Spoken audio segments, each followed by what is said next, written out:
Good evening. This is going to be called 13 Minutes to Midnight. It is my attempt at a vlog. Um, and I'll have a lot of randomness to it. First, my name is Thomas. I have an undergraduate degree in history education, and I also have my master's in history. Um, so, I will focus mostly on history most of the time.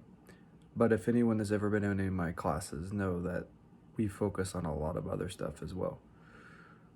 I will generally use an acronym that kind of guide my discussion called CHARTED. And it's an acronym with C standing for coffee. I love coffee, so I'll talk about coffee from time. In fact, I'll take a drink of coffee right now. H for the obvious history.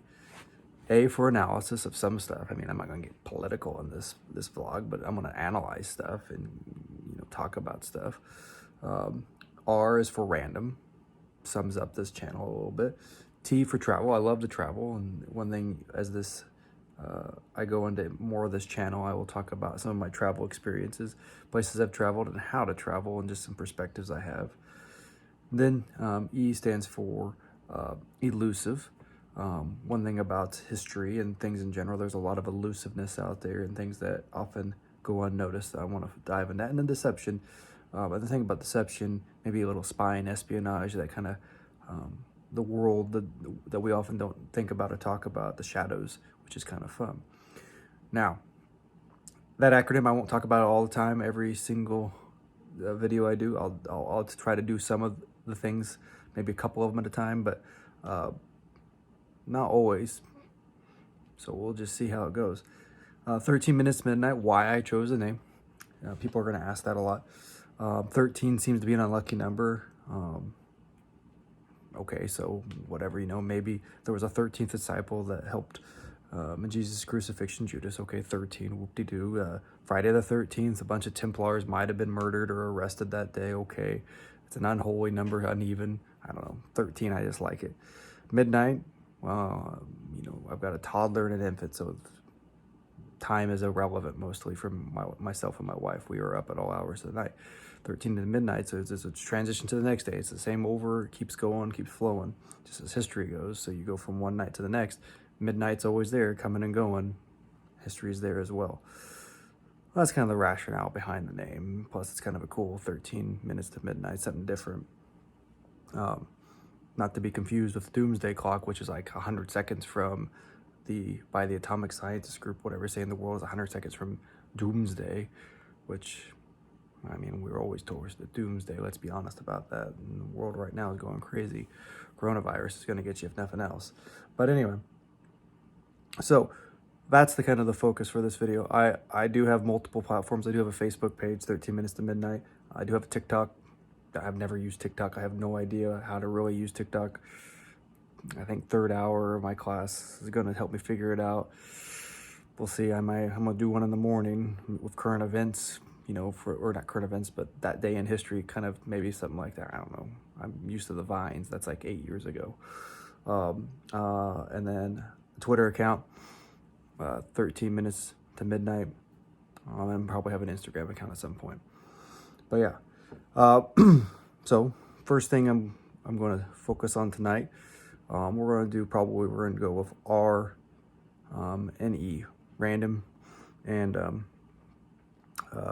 elusive a little bit. So one of the most elusive things that you'll find is socks in the house. What do you mean? Well, how many socks are here? One. How many times do you do laundry? You only have one stinking sock. I bring this up because this is one of my favorite pairs of socks. Look, or sock.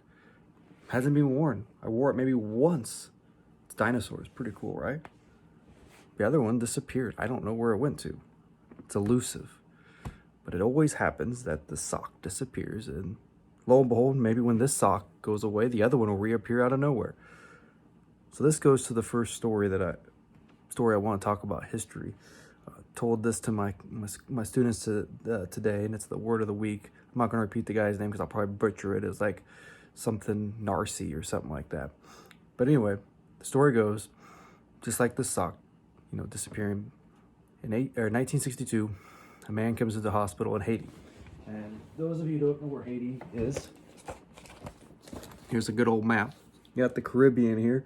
Haiti, just south of Cuba, sent it down, Cuba down here, Jamaica to the west, and then San Juan or Puerto Rico to the east, and the Dominican Republic shares the same island as Haiti.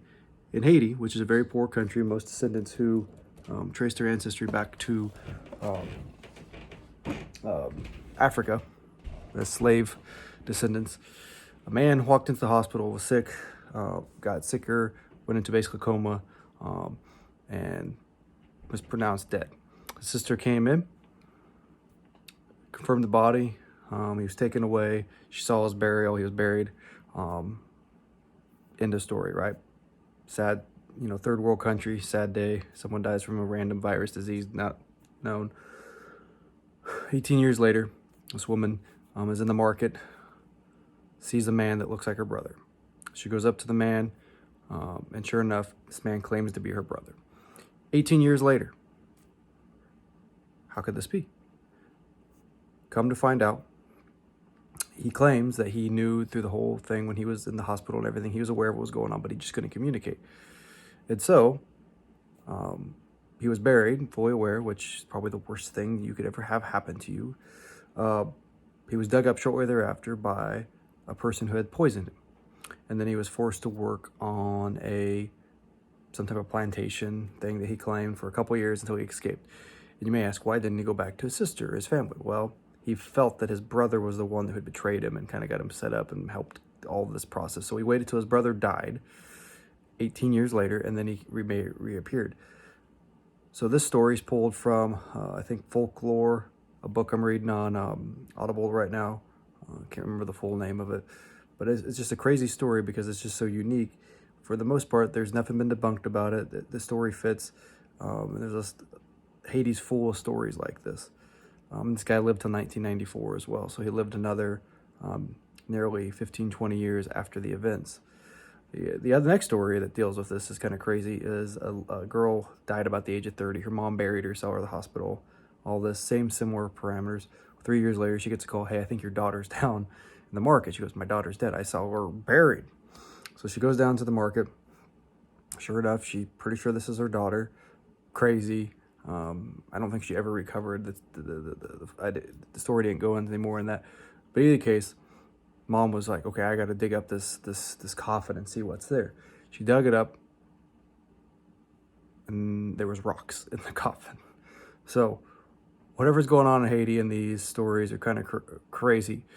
But I just thought for the random today and deception, I thought those were interesting stories. The students loved them today. Yes, comparing it to a lost laundry sock. But just like the lost laundry sock, a lot of times real life is stranger than fiction. You can never outguess what's going to happen in real life. It could be far crazier than real stories, or far crazier than fiction stories. Now, one last thing. This is kind of fun. My daughter is into stargazing, and I asked her to pick out. We did a box that failed because I did a reverse dad fail, but she, of all things, got this book. Yes, I know, from the 90s. Love the 90s. Sky Watching, Nature's Companion Guide. And they don't make stuff like this really anymore. It's all on the internet. But what she picked out was the stinking unicorn, the Monoceros. Give it to a toddler to pick out what constellation they want to draw, or daddy to draw, and then they'll look in the night sky, the unicorn. Fun fact, it's right next to Orion. So if you can find Orion, which is one of the easiest constellations to find, you will find Monoceros, the unicorn. So, on this first video, which is mostly introduction, I will have more stuff, hopefully, available. Maybe do some cool graphics and stuff. I can figure it out. We'll see as time allows. My background, you'll always see something crazy unique. Shout out to this photo back here, Universal Island, or Islands of Adventure 2009. My buddies up here, especially one, guy named Andrew, pretty crazy, fun dude up there. Has his own channel. Check it out. I'll give him a shout out later on. But yeah, there will be something back here going on. Yeah, feel free to ask questions if you got it. I plan to do these as often as I can. I don't know what the pace will be, and I can't predict tomorrow, just like the weather. The only job in the world that you can be 20% right and keep your job. If I did that, I would not be teaching. Well, some people still teach. I guess they don't do very good either. But anyway, yeah, this is good wrap for the first video. I don't plan to take it super seriously. I plan to have fun with it. You all have a good evening. Hopefully get you some rest.